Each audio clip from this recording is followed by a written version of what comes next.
Hello, everyone, and welcome to What Fresh Hell Laughing in the Face of Motherhood. This is Margaret. And this is Amy. And today we're talking about growth mindset. What is it? Is it a thing? Is it still a thing? Because experts have come to disagree slightly. I'm going to cast a gimlet eye on growth Well, mindset. of course you are. Of course you are. These are the kind of things. And listen, I think that the concept of let's not talk about growth mindset.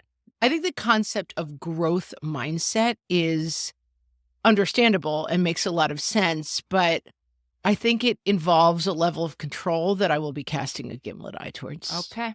All right. Believe me, you will have your chance. You'll have your chance to be like, aha, I knew it. All right. I knew it. I knew it was a scam all along. Yeah. I mean, maybe it's a scam. I kind of come down on, well, I won't tell you what I come down on. You'll just have to listen. Or we could just make this a very short 2-minute episode. But no, let's tease it out a bit. What's growth mindset? As always, I think I know what it is, but what is it? What is it really? Sure. So that would help. Carol Dweck, she is a Stanford University psychologist and researcher that has been talking about growth mindset since the 90s. It's her term. It's her idea. Many people have built upon it since then, but she was researching it in the 90s. We'll talk about that first study. And she wrote a book called Mindset, The New Psychology of Success, which came out in 2007, and it has sold millions of copies and been extremely influential ever since. And it's not just a parenting technique. Okay. It's an everybody technique. It's a resetting of the way you think about things that's available to everybody. And of course, it's useful for parenting too. So here's growth mindset. Growth mindset is the belief that one's abilities and intelligence can be developed through effort, learning, and persistence. In other words, that talent and skill is not something that you're born with, but those are qualities that can be cultivated and improved over time. Not sure about the binary there. I mean, there are certainly people who are more talented than other people. Right. There's affinities, but the problem is the binary on the other side. Like, you're good at math or you aren't. You're good at art or you aren't. You're born that way, and so I'm never going to pick up a paintbrush or do a math problem because I'm just not good at math. That's a fixed mindset, which is the opposite of growth mindset. Okay. I mean, I certainly see the pitfalls of the fixed mindset, which is that I had a roommate in college. I went to a women's college, and she was maybe one of two physics majors, and she was an incredible physics mind and is now a physics professor. And I would say I am not good at math, and she would always give me a stern lecture about how I was taught that I was not good at math, and that in fact I was good at math. I just didn't think I was, and I would always sort of disagree with that. But in now the decades since I attended college, there are probably 45 physics majors at that school instead of 2. And that's because access and STEM education and whatever else has said to young women, like, this path is available to you, has changed the number of women who pursue that path. I'm not sure they're as mutually exclusive, I think, but I do think that mindset, it's the classic thing of 4-minute mile, right? That, like, for 50 years, people said that humans could not run a 4-minute mile. And then in, I don't remember the year, I'm going to say the 60s, Roger Bannister breaks the 4-minute mile. He runs it in 3:59 or whatever. After 50 years of people trying to do it, he breaks it, let's say in March. By December, 14 other people have broken it. Like, there's definitely something to, like, knowing it can be done makes it doable. So what's the name of that guy, though, that broke the 4-minute mile? What was his name? Roger Bannister. Roger Bannister. So Roger Bannister clearly had a growth mindset. Like, he was wired to be, that's a challenge. I love a challenge. Telling me I can't do something is like, well, maybe I can work a little harder. Maybe I can come at it a different way. You can get creative. Like, people kind of are one way or another. I'm thinking of one of my kids who was, crumpled on second base crying that he wasn't good at baseball and wanted to quit baseball. And like, that happened every every weekend because he felt like one was either good at baseball or not, and Right. and it was too late for me, right? And I was sort of like, this is gentle little league parent pitching, not even little league. It was like, let's all show up and run Right. around a little bit. T-ball. Like, Yeah. this is low stakes, dude. Let's get back out there. And my job in that moment was to encourage him, like, you did great. I loved how you swung the bat, whatever, to show your kid that they had growth over time, instead of like, there's haves and have-nots, and I'm always going to be on the wrong side of that line. Yeah.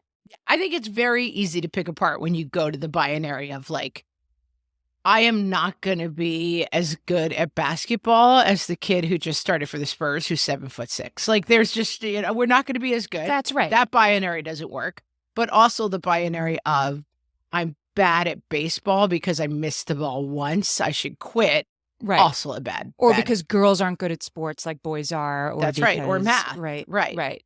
All those. You don't belong in the space. Yeah. Yeah. And I've been thinking a lot about perfectionism recently, and we call kids who like give up and crumple up the paper, we call them perfectionists, but I think that's not necessarily what's going on. It's that they have a fixed mindset. Like, I'll never be able to do this. Not, I'm frustrated because it's not perfect, but I'm frustrated because I can't see the end game in which I accomplish this at all. And that's a fixed mindset.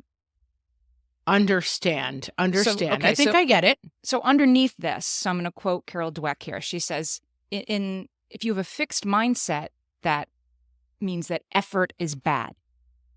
Like, it means you're not talented at something. So if I'm striking out when I go to the, weekend pickup baseball game, that's a bad thing because it shows that I'm not good at baseball.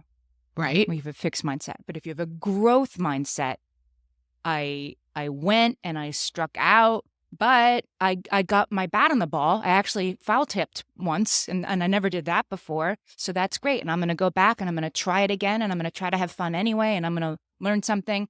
That effort is the point, not the proof that you're not good at something. Yeah. I mean, I think that in this setup, growth mindset, good, fixed mindset, bad. Right.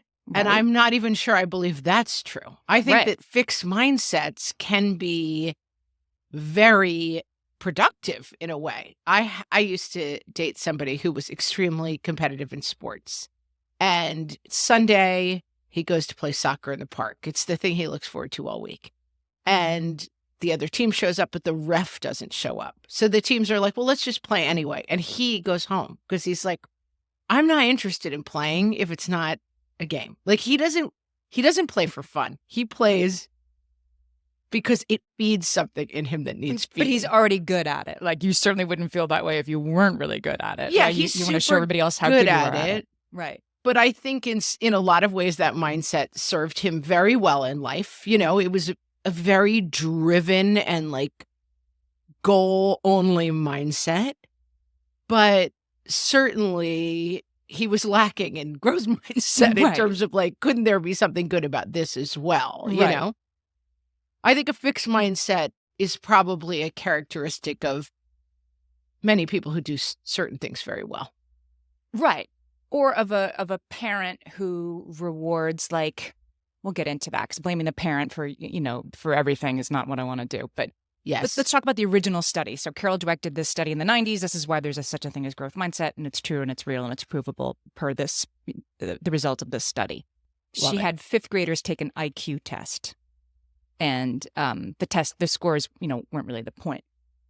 They told each kid afterwards that they had done well, but they split up how they explained that to them. So to half of the kids, they said, you must be really smart to have done so well on this test, which is a fixed mindset. You're smart or you're not. And to the other half of the kids, they said, boy, you must have really worked hard because you did well on this test. So that's a growth mindset. That's how they put it in the study. Then they asked each of those sets of students, would you like to do some more problems? They're going to be a little bit harder. And the kids that they told, boy, you must have really worked hard, said like, okay, I'll do some more hard problems. And the kids that were told they did well because they were smart, now would you like some harder problems, said like, no thanks, I'll pass. No, I'm good. It's interesting. I mean, I think there's certainly a lot of truth in the way.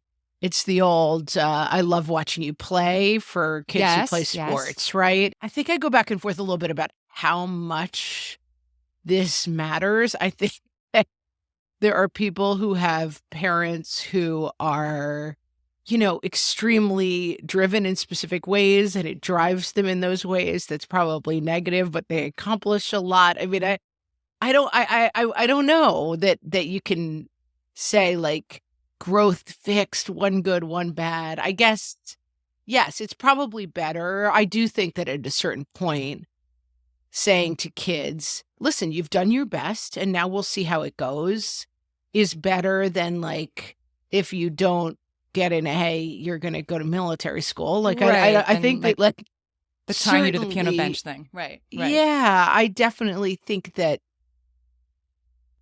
there's a lot to the story. I'm just a little bit meh on how it plays Like out. it's hard to argue with, like, yeah, it sounds like it's probably a good Sure. idea, right? And kids, we want our kids to think that they can try things, that they can Yes. explore, they can be challenged and fail and work harder and grow, because that is how you Yes. grow. I guess that's why people are like, yes, this is a good thing, and this is why, because growth occurs through getting through difficulties, right? Agree. Like, And I think there's a natural human resistance. I mean, as an adult, tried to switch from skiing to snowboarding, and I was just like, I don't want, I'm done learning. I don't want to learn anything new. I don't I want don't to fall. ski I at don't want to all. hurt myself. Right. I don't I'm ski at all, done. and I might have a fixed mindset about it, but it's also like I don't like it enough to I blow out also my have knee. very fixed elderly body parts that don't want to be Yeah, like slammed into a I hill. don't. I'm good, and I think that's we need to be able to let our kids say that, right? We can take Right. this Like, too I'm far. good. But You must that's never right. stop playing baseball. I definitely hear my kids, and I wonder where it comes from. The thing of, like, I'm not good at that. I'm not good at we say all the time, and I think this is the key to some of this, is watch your story. Like, oh, I'm no good at math. I'm a picky eater. I don't like this. People don't like me. Whatever. It's like, that's the wrong story to be telling yourself. I'm gonna go. I'm gonna try. If no one's there I like, come home. Like, it's certainly better than sitting at home and telling yourself that you stink at something. Because it's better for self-esteem, not because, I mean, right, there are people who will never be able to carry a tune or hit a home Sure, run. lots of them. And I'm going to count myself in the latter category. You can carry a tune. I've heard those pipes. Oh, I can Amy. carry a You're tune. fine. I can Oh. carry. I can sing well. I can't hit a home run. I mean, I could hit a Oh, I wiffle thought ball you were backyard saying. home run in 1978. Watch me, but maybe not so much now. But I'm not a bad person. Your kid's not a bad person if they want to give up on baseball. Maybe that kid goes and plays baseball for the rest of the summer and says, "Please, can we not do that next summer?" Like, that's not like, what's a fixed mindset? It's more about teaching your kids to try things that are hard and fail and grow and try things. It's the mindset. It isn't the, like, because then someday you will be a good snowboarder. You might never be, but you've gotten the mindset that it's worth trying things, and you don't have to be good at something in order to do it.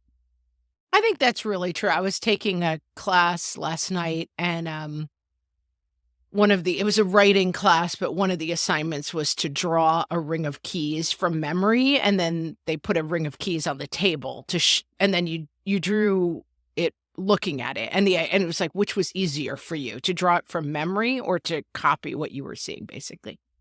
And it was interesting to me how many people began the exercise by saying, I can't draw. I'm not an artist. People are very afraid of things that seem to have that definition of, like, and I would say I'm not a good artist, but I can kind of draw. I'm fine. If I'm looking at something, I can draw pretty well. Mm-hmm. But I'm certainly not an artist. But it is interesting, I think, that human tendency to start something by saying, I don't belong here. I'm not this thing. Right. I have a friend who's a makeup artist who does an incredible one-woman show that tours around the country. I'll find the link. I'll put it in the show notes. Her name is Eva Cool. DeVirgilis. She's a makeup artist, and it's an incredible show because what do you think almost every person who has sat in her chair said first when they sit down? I don't know how to do makeup. Some version of apology for how they look. Like, oh, you'll have a challenge today. Like, I'm sorry. Like, my eyes, something about I'm so ugly. I'm so sorry about how I look. You have to do my makeup today. Let me start by apologizing for grown-ups. my face. Yeah. And so the whole show is about, like, why do we apologize for who we are? And so yeah, like it's hard to argue that would be, and the Ring of Keys thing, I'm just curious. The end goal wasn't like to hang those in the hallway so everybody can see your shameful drawings. It was like to learn something about how our mind works, or what was the goal? Yeah. Sure. Like, is it easier to draw something from your imagination or from looking at it? And those are both morally neutral. Like, it's like, how do you approach problems? Like, imagination is easier for you, or reality, and where do you start from, and what's the difference between remembering something and looking at it?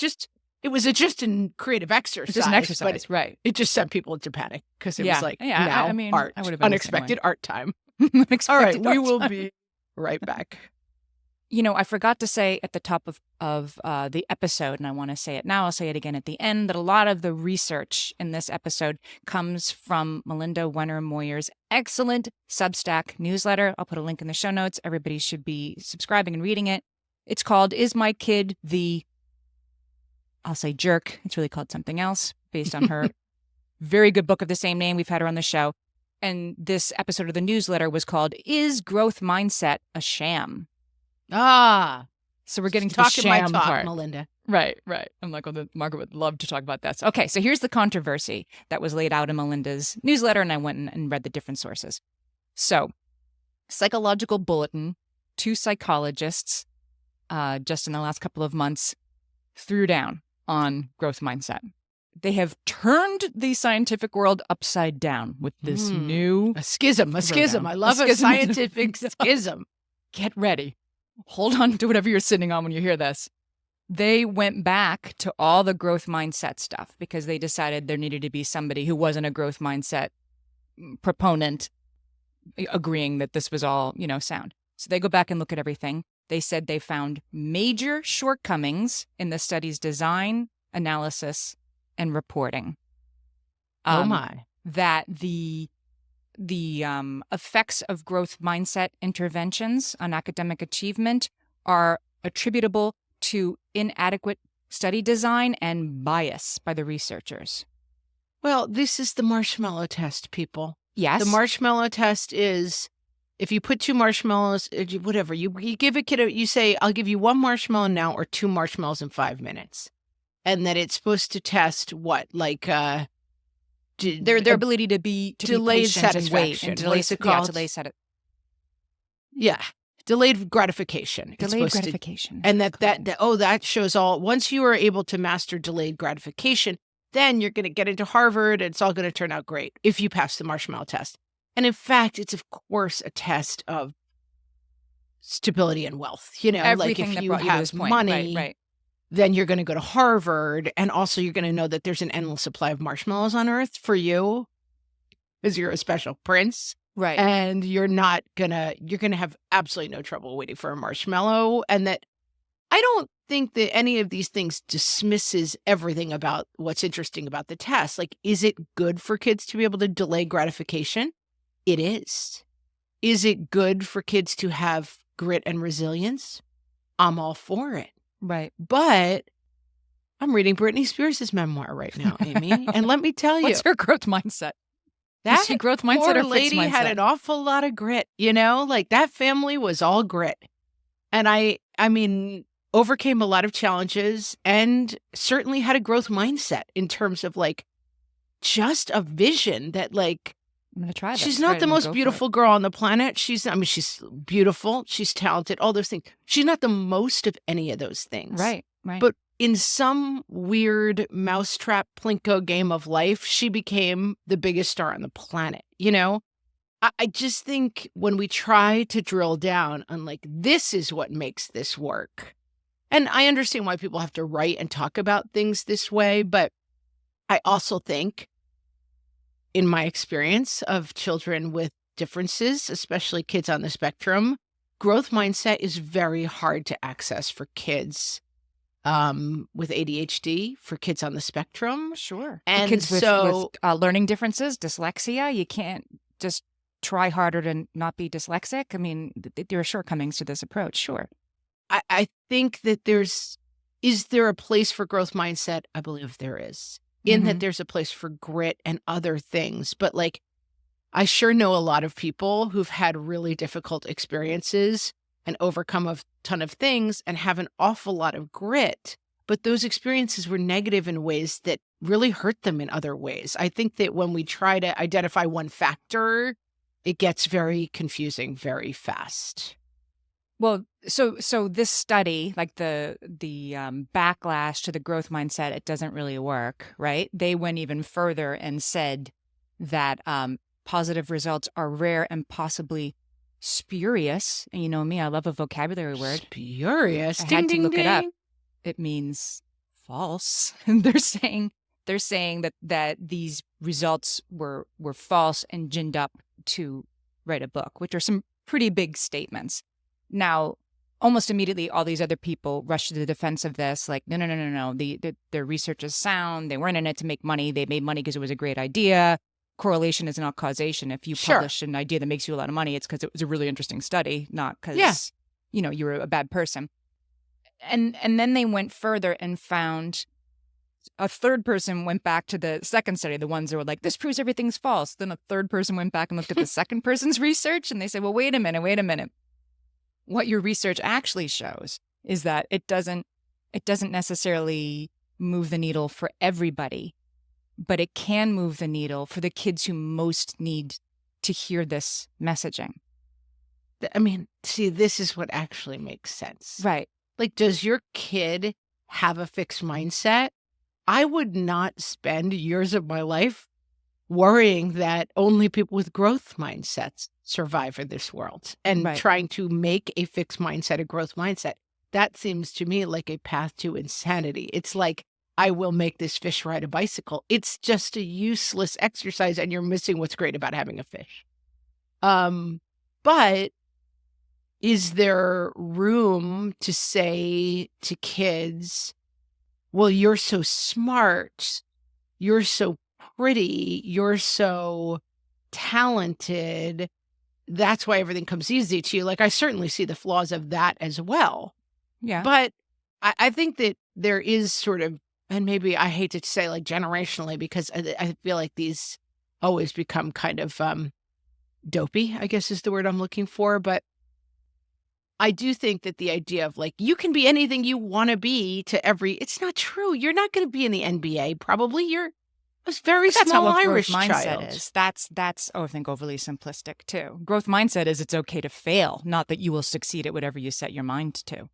Oh, I was reading it a little bit as like your ability to achieve, like talent is achievable through earning. That's what I'm negatively reacting to.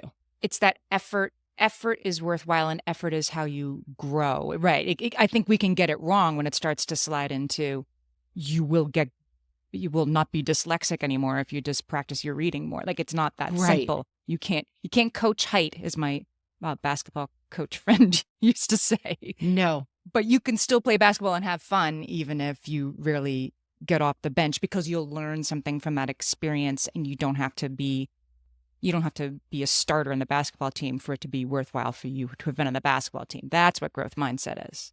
It isn't like anything's possible.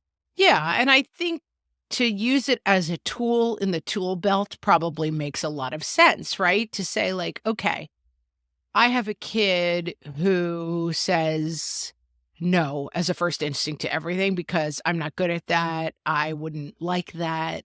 That kid, I can identify a very specific need in that kid, which is to break a little bit out of his fixed mindset about prejudging things. Right. And also, this kid, for these many years, has approached everything this way. From should we go to the pumpkin patch to should we go on an exciting trip, whatever. And we come home after having a great time. And I say every single time, now, remember how you didn't want to go and how great it turned out? Like, what if we learned from that? And the answer is nothing. We still do the same routine every single time, which is, I don't want to go. I don't like it. I had a great time. And so I think the mindset can be very hard to change. And I think I'm a little more team like, what's the behavior? Like, you're signing up for the class anyway, or try it anyway, or stay for the game even though the ref isn't here. But not worrying so much about the mindset. And well, but your praise for that child, because I know you, is centered around like, what a great job you did.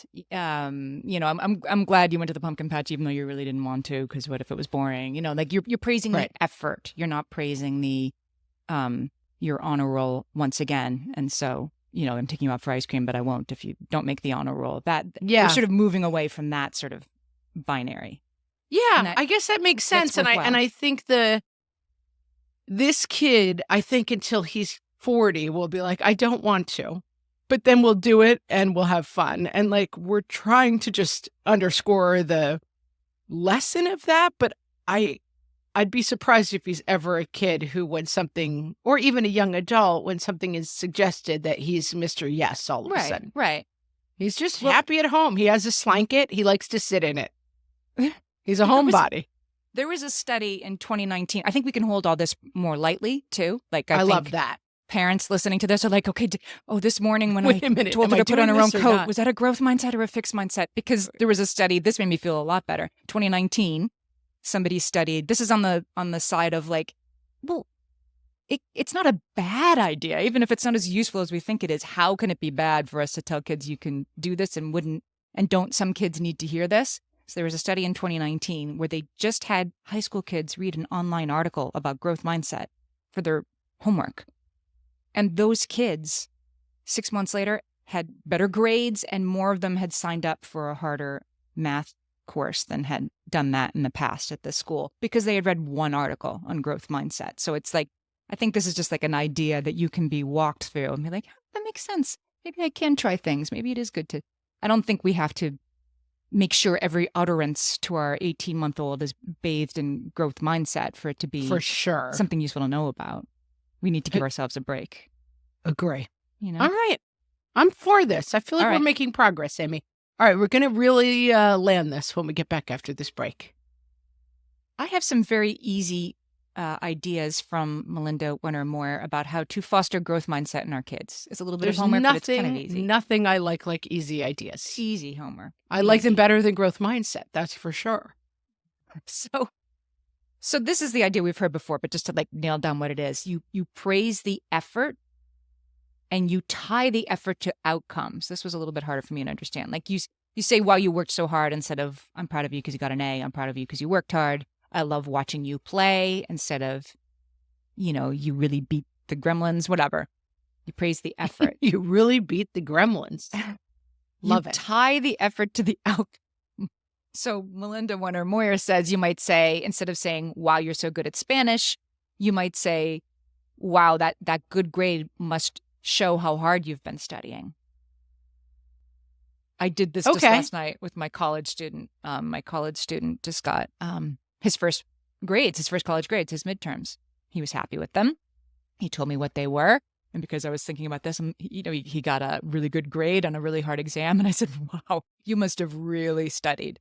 And I gave myself the tiniest of back pats because I'm praising his effort, not, wow, you are a smart kid who, now is never allowed to get a B. Okay, so that's the first one. We've all heard that before. Yeah, I mean, gimlet eye, big gimlet eye, but all right. I mean, it's not. You're not saying it's a bad thing. You're just like, I guess. I don't know that there's a huge difference between those two things. I get it, but I don't know that it's not phraseology once in a while. It's like an overall approach to how you live your life. And so I just think that not to cut the thing off at the heels, because I do think some of this is interesting, but I think that the way you phrase certain things to your kids is not super interesting to me, versus the way you all conduct yourself on a daily basis is going to be much more indicative of how this all works out than whether or not you phrase certain things correctly to your children. I think, or whether you tell your 5-year-old that she looks pretty in her Halloween costume. Like, don't like. Yeah, like you're going to eventually say to one of your girl children, you're pretty, and one of your boy children, you're smart. And like, I get it. It's a little baked in the cake, some of this stuff. I think in general, it's not I think that this stuff comes down to like, say this, not this. And that what it really is about is like our core family value is that we try things whether or not they're uncomfortable, that we realize that like we can try things and still fail at them or try things and be good at them, that some of those outcomes are out of our control, like whether we have a talent for that thing. I mean, I think that some of these parenting concepts want to boil down, like, it's like a magic trick kind of version of what is actually a very long life of many different choices. And whether or not you say X versus Y is fairly removed from outcomes, I believe. Well, it's very important to remember that you're not sneakily just trying to get your kid to have better grades by encouraging them to get better grades in a more couched very way. true. Right? Very This true.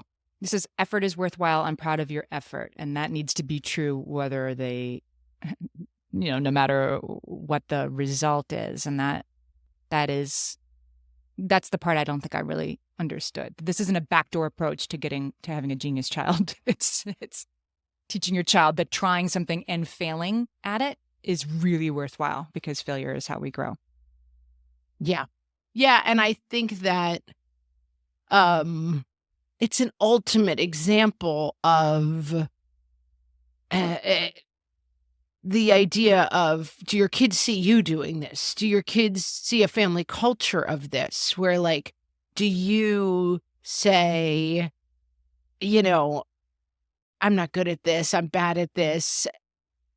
Not to put it all on the mom or the dad or what you're saying and doing, but I just think it's a lot deeper than phrases. It's probably much more about like, do I not speak to you the whole way home when you lost the football game? And do I take you, do I praise you to all my friends only for the things that you accomplish? It seems to me like it's a approach to life that is very fundamental, that goes a lot deeper than saying or doing the right thing in any specific moment.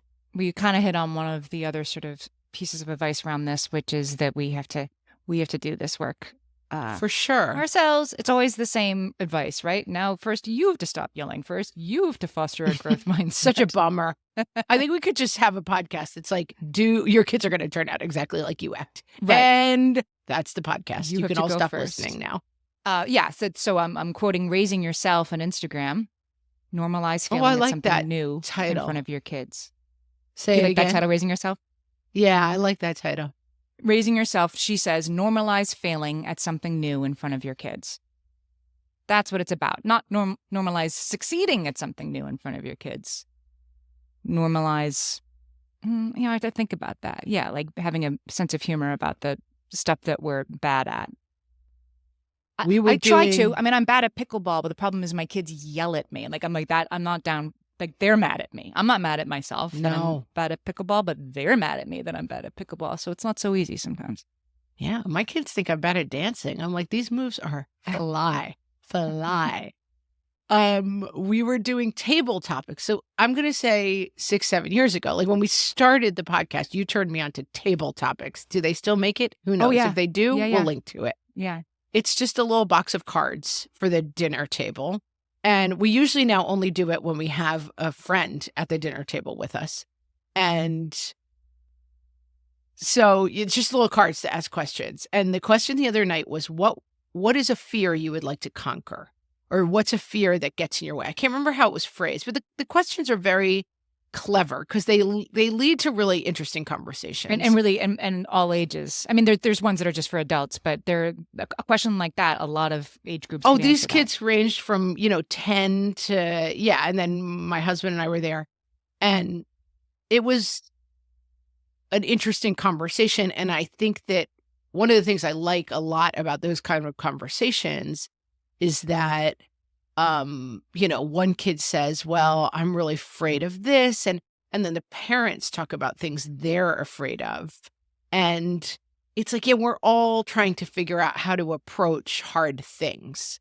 And that is sort of central to this idea, right? Of like, okay, can I try things even though I'm afraid of them? And can I not connect?